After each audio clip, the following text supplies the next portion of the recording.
aconteceu com esse problema? Dois pais? Aí você fez uma conta de vezes. E os filhos?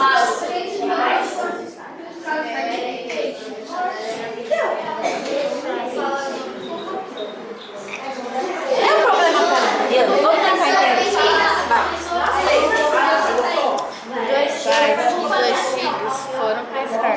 Cada um pescou peixes, sendo que ao todo foram pescados 3 peixes.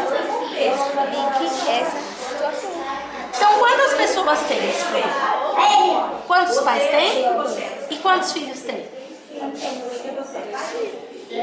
Então, quantas pessoas tem? Agora, quantos peixes pescou cada um?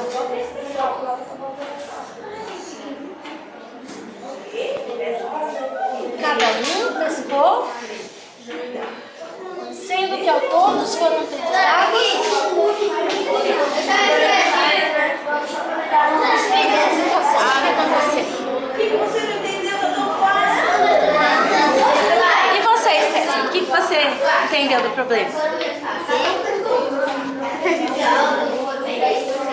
Hein? Como vocês chegaram nesse resultado aqui? Vocês não discutiram pra... Não. Discutiu nada, Mariana? Você fez sozinha? E a dupla não é pra se ajudar? Não. Vamos entender o problema então, Stephanie? Ó? Então vamos lá. Dois pais... Lê pra mim. Mas a pessoa tá falando pra vocês que eu não sei.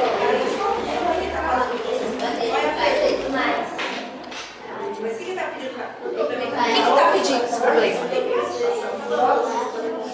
O que quer saber esse problema?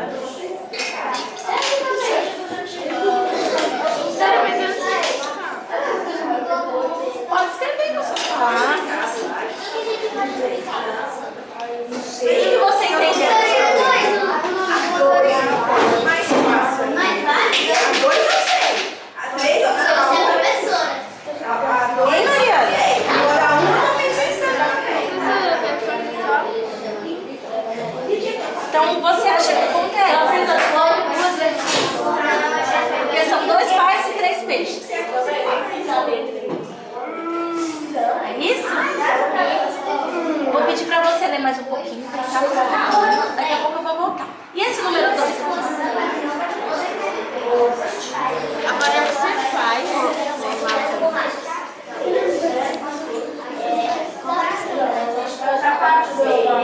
Primeiro, como que a gente resolve o problema? O que a gente sempre faz? Primeira coisa para entender o problema. Ler, muito bem. Então vamos ler.